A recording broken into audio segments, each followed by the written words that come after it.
나오신 모든 성도님들께 하나님의 크신 은혜와 축복이 함께 하시기를 바랍니다. 아들이 운전면허 시험에 합격을 하고 아버지에게 말했습니다. 아버지, 저한테 이 다음에 제가 차를 사주신다고 말씀하셨는데 차를 사주셨으면 좋겠습니다. 그래서 그 아버지가 아들에게 하는 말이, 내가 세 가지를 하고 나면 내가 차를 사주겠다. 첫 번째는 성경 공부를 열심히 잘했으면 좋겠다. 두 번째는 내가 학교 성적이 좋았으면 좋겠다. 성적이 올라갔으면 좋겠다. 그리고 세 번째는 네 그 장발머리 좀 잘랐으면 좋겠다라고 이야기를 했답니다.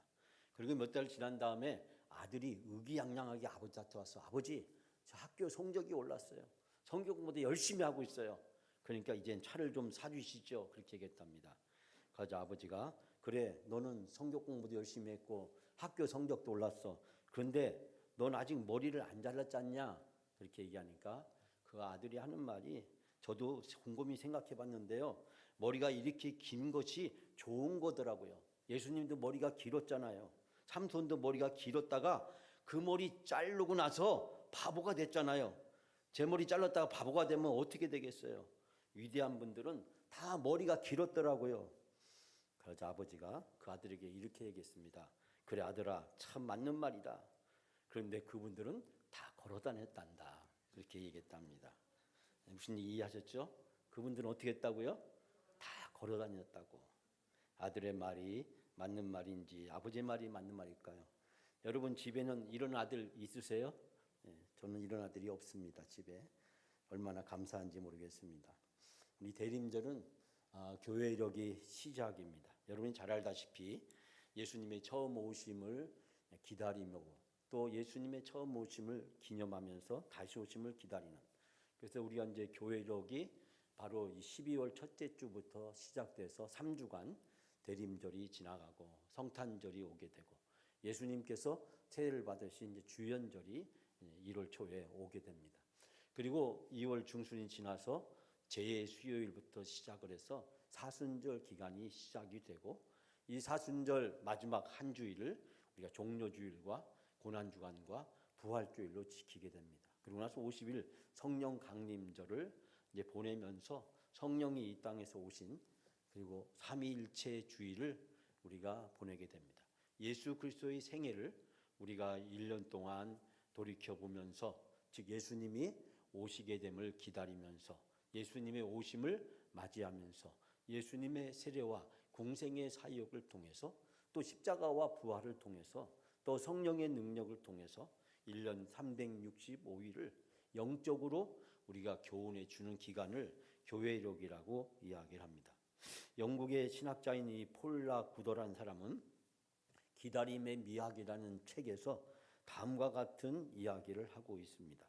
그것은 뭐냐면 그리스도인의 신앙에 있어서 꼭 필요한 것 중에 하나가 기다림의 미학이 필요하다는 거예요. 기다림의 미학. 여러분 누구를 기다려 보셨습니까? 우리가 인생을 살아가면서 또 하루를 살면서 누군가를 늘 기다리죠. 오늘 저녁을 기다리고 또 밤을 기다리고 누구를 만나기 위해서 기다리고, 어떻게 보면 우리 인생은 기다림의 연속이라고 이야기할 수가 있습니다. 그 폴라 구더라는 사람은 이야기하기를 설렘과 기대 그리고 마침내 그것이 실현되는 것을 보면서 사람들은 초조함과 지루함 그리고 불신과 유혹이란 이름으로 기다림은 다가온다. 이 성경에도 보면 모세를 기다리다가 금송아지를 만든 이스라엘 백성들, 또 달란트 열처녀의 비유처럼 기다림에 실패한 인물들이 여럿이 등장하는 것을 보게 됩니다. 오늘날 현대인들은 어떻습니까? 순간의 기다림도 참아내지 못하고 모이기만 하면 다 고개를 숙이고 있어요. 뭘 하고 있을까요? 스마트폰을 꺼내서 그 스마트폰을 가지고 서로 만들기에 바쁜 시간을 보내고 있는 것을 보게 됩니다. 정말 기다리지 못하는 그런 현대인들의 가벼움을 적나라하게 지적할 수가 있습니다. 사랑하는 여러분, 아브라함과 사라에게는 하나님의 기다림, 하나님의 약속을 기다리는 것은 그들에겐 정말 힘든 여정이지 않았습니까? 그 갈대아 지방, 우르 지방에 나와서 본토 친척 아비 편안한 것들을 다 내려놓고 알지도 못하는 저 하나님이 지시한 땅을 향해서 갑니다. 너무 지치고 힘든 아브라함에게 하나님은 밤에 나타나셔서, 아브라함아 뭐가 보이느냐? 하늘에 별이 보입니다. 별이 어떻게 보이냐? 너무 많습니다. 왜 저렇게 많은지 모르겠습니다. 고향 생각도 나고 부모님 생각도 나고 옛날 갈대아 우리 살던 생각도 납니다. 그래, 저 하늘의 별처럼 내 자손을 많이 해줄게. 아브라함이 낮에 그 힘든 사막길을 걸어갈 때, 아브라함이 너무 힘들 때, 지칠 때, 하나님은 아브라함에게 사막의 모래처럼 내 자손을 많이 해주겠다라고 이야기합니다. 여러분, 하나님의 약속, 이 약속을 기다리는 아브라함과 사라의 마음이 얼마나 초조했을까요? 그래서 겨우 얻어진 아들 이삭. 어느 날 하나님은 청천벽력과 같은 말씀을 하십니다. 그 이삭을 모리아산에 와서 번제로 바치라고 이야기합니다. 여러분, 하나님의 기다림은 이 아브라함과 사라에게 무엇이었을까요? 그 기다림은 어떻게 이루어졌을까요?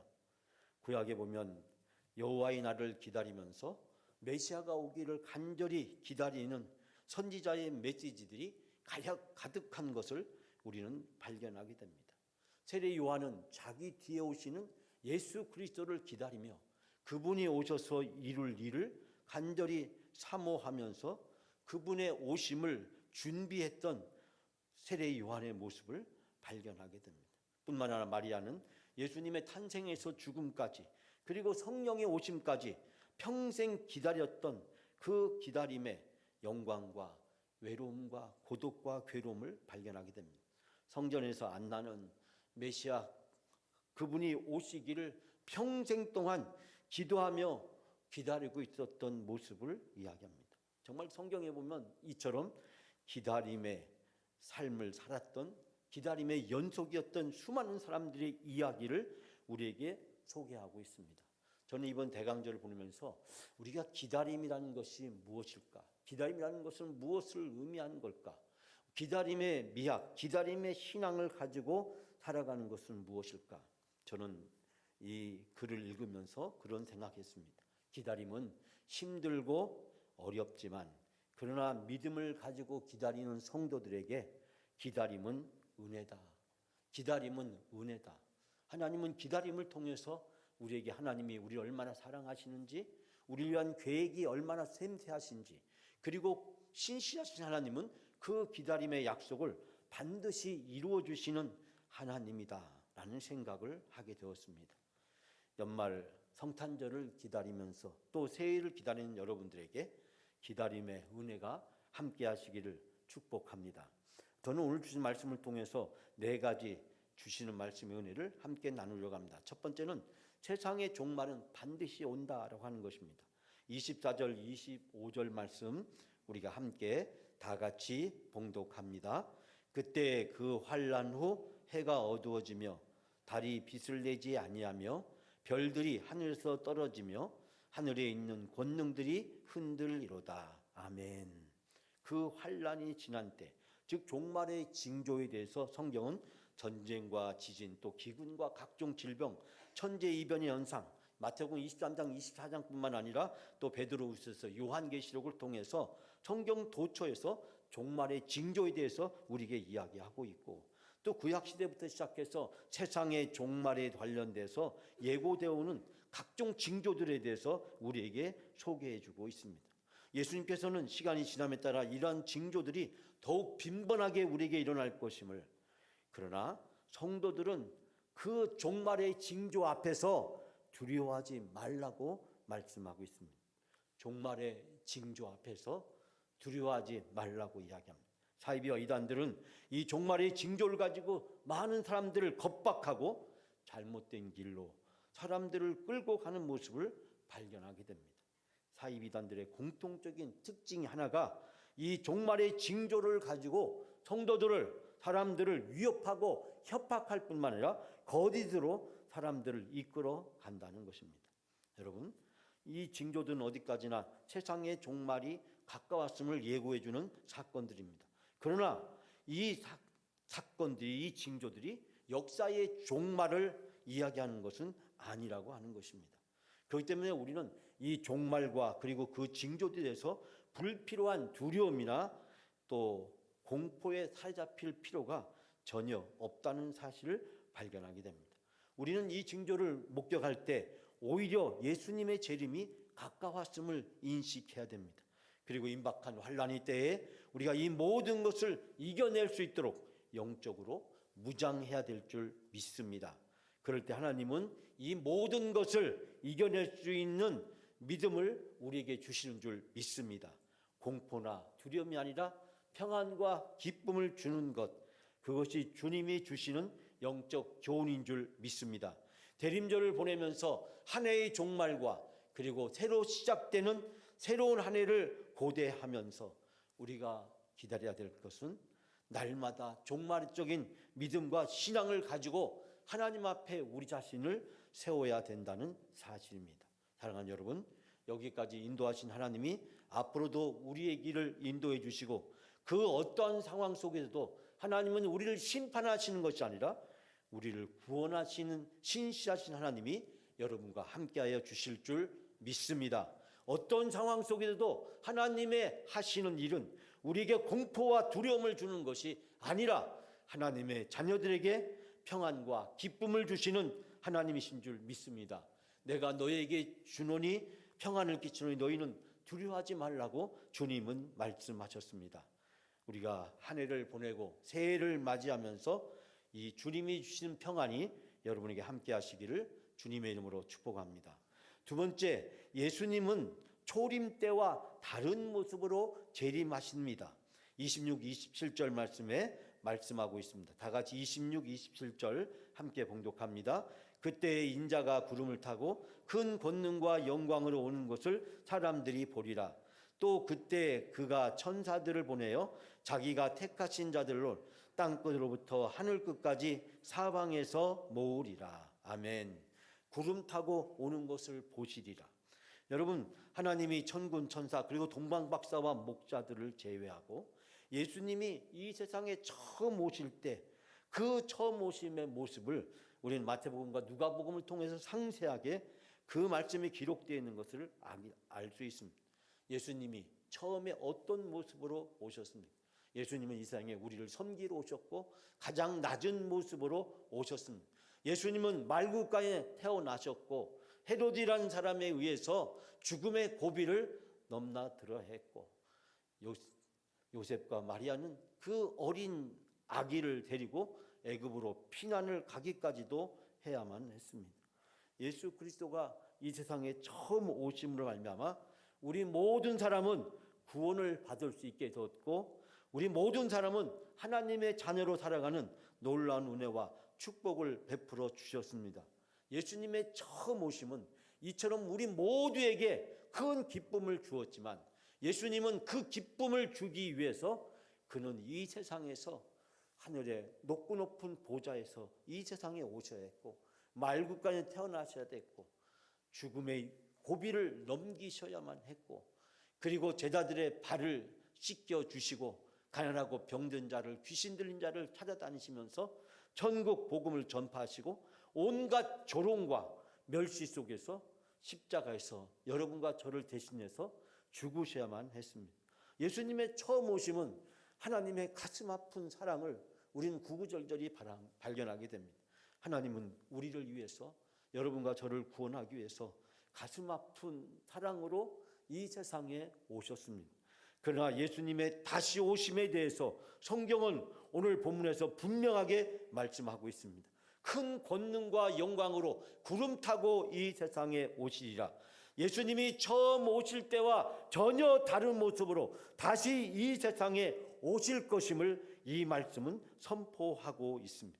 그러면서 하나님이 천사를 보내시고 그리고 땅에 존재하는 모든 것들을 통해서 하나님의 놀라운 영광이 임재하게 될 것임을 말씀하고 있습니다.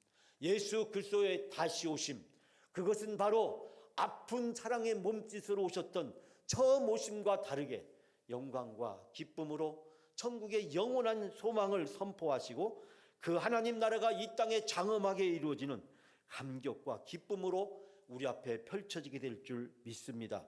사랑하는 여러분, 주님의 다시 오심이 우리에게 모든 악과 불의를 심판하시고 모든 사탄과 마귀를 심판하시고 하나님의 영원한 영광과 기쁨 속으로 주의 성도들이 불러주시고 인도해 주시고 참여해 주시는 축복을 베풀어 주실 줄 믿습니다. 우리는 그 영광을 사모합니다. 그 영광이 우리 앞에 이루어질 날을 고대하고 기다리고 있는 것일 줄 믿습니다.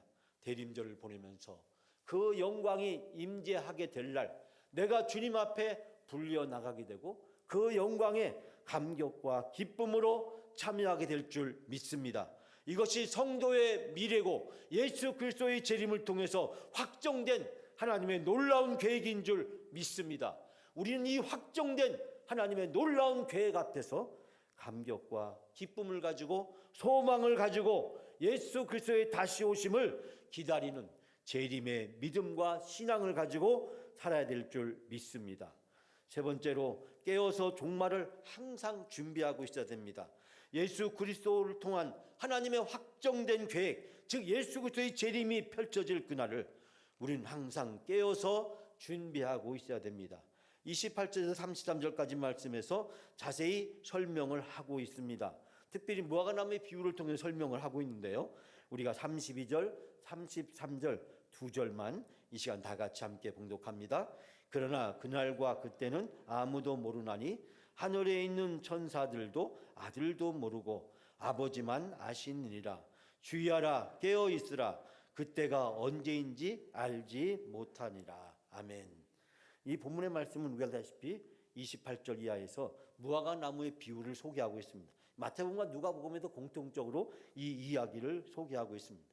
우리가 어차피 팔레스타인 지역에 있는 나무들은 대부분이 상록수지만 무화과 나무는 예외입니다. 제가 지난번에 제주도 카자흐스탄 선교에 갔는데 그때 그 가이드가 즉석에서 문제를 냈어. 버스 안에서 이 문제를 맞히는 사람에게 귤을 한 상자 주겠다는 것이었습니다. 그 문제는 뭐였냐면 이 제주도에 가면 많은 감귤 나무가 잎이 언제 떨어지냐, 그런 질문이요, 문제였습니다. 잎이 언제 떨어지냐, 여러분 다 알고 있죠? 잎이 언제 떨어져요?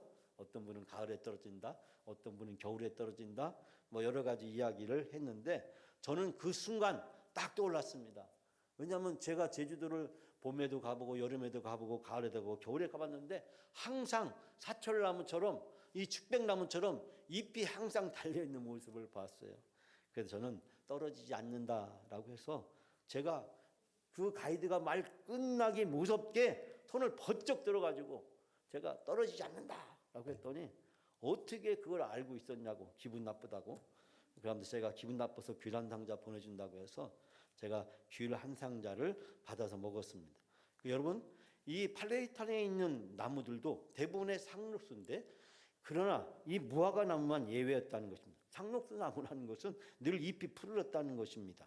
이 나무는 가을에 와서 이제 잎이 떨어지게 되고 봄이 오면 다시 수액이 올라와서 새로운 싹을 내기 시작한다라고 하는 것입니다. 즉 예수님께서는 이 자연 현상을 통해서 영적 분별력을 가질 것을 제자들에게 말씀하고 계십니다. 즉 시대의 징조를 통해서 하나님 나라가 가까웠음을 깨달으라고 하는 교훈을 주기 위해서 이 무화과 나무의 비유를 사용하고 계신 것을 보게 됩니다. 우리 성도들에게 예수님이 다시 이 세상에 오신다는 재림의 분명한 소망을 이 말씀은 주고 있습니다. 사랑하는 여러분, 우리 주변에 있는 많은 일들을 통해서 우리 그리스도인들은 영적 교훈을 발견해야 됩니다. 그것이 역사적이든 자연적이든 한 해를 보내면서 언젠가 우리 육신의 종말이 이 세상에 오게 될 것이고, 그리고 이 세상의 종말이 언제나 오게 될 것이고, 새해가 시작되는 모습을 보면서 이 세상의 종말은 오지만 그러나 하나님 품 안에서 하나님 나라에서 새로운 삶이, 새로운 미래가, 영생이 우리 앞에 펼쳐지게 될 것이라는 소망을 얻을 수 있게 됩니다.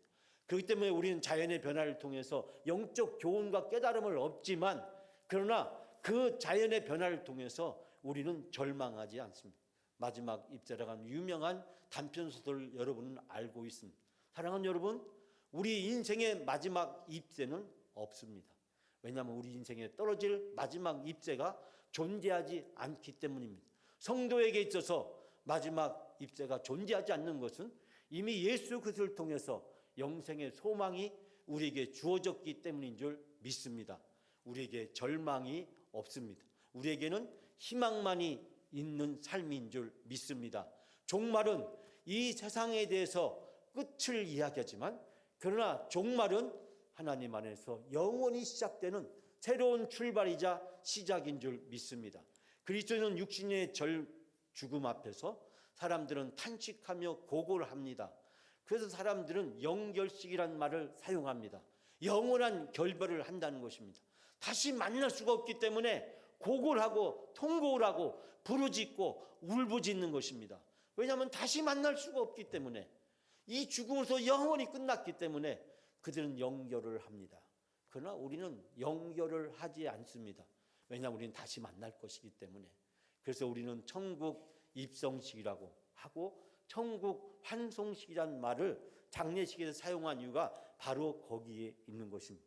육신의 종말은 영원한 이별이 아니라 영원한 만남의 시작이기 때문인 줄 믿습니다. 그러므로 우리가 종말적인 많은 것들을 보면서 우리 그리스도인들은 더 큰 희망을 갖게 되고 더 큰 희망을 사모하게 되는 줄 믿습니다. 사랑하는 여러분, 역사의 많은 교훈들을 통해서, 자연의 많은 일들을 통해서, 우리가 인생에 겪는 여러 가지 많은 일들을 통해서 하나님의 더 굳건한 소망을 발견하시고 그 소망 가운데 살아가시는 여러분이 다 되시기를 주님의 이름으로 축원합니다. 마지막 네 번째로, 이 종말 앞에서 우리에게 필요한 것은 깨어서 사명을 잘 감당하는 것이 종말을 준비하는 성도의 영적 자세임을 가르쳐주고 있습니다. 여러분, 34절에서 37절까지 말씀 중에서 이 시간 35절과 36절, 우리가 두 절만 마지막으로 함께 봉독합니다. 그러므로 깨어있으라. 집주인이 언제 올런지, 혹 저물 때일는지 밤중일는지 닭 울 때이든지 새벽일는지 너희가 알지 못함이라. 그가 호련히 와서 너희가 자는 것을 보지 않도록 하라. 아멘. 그러면서 30절에 또 깨어있으라고 이야기합니다. 오늘 본문의 말씀에서 자주 등장하는 단어가 뭐죠? 깨어있으라고 하는 것입니다.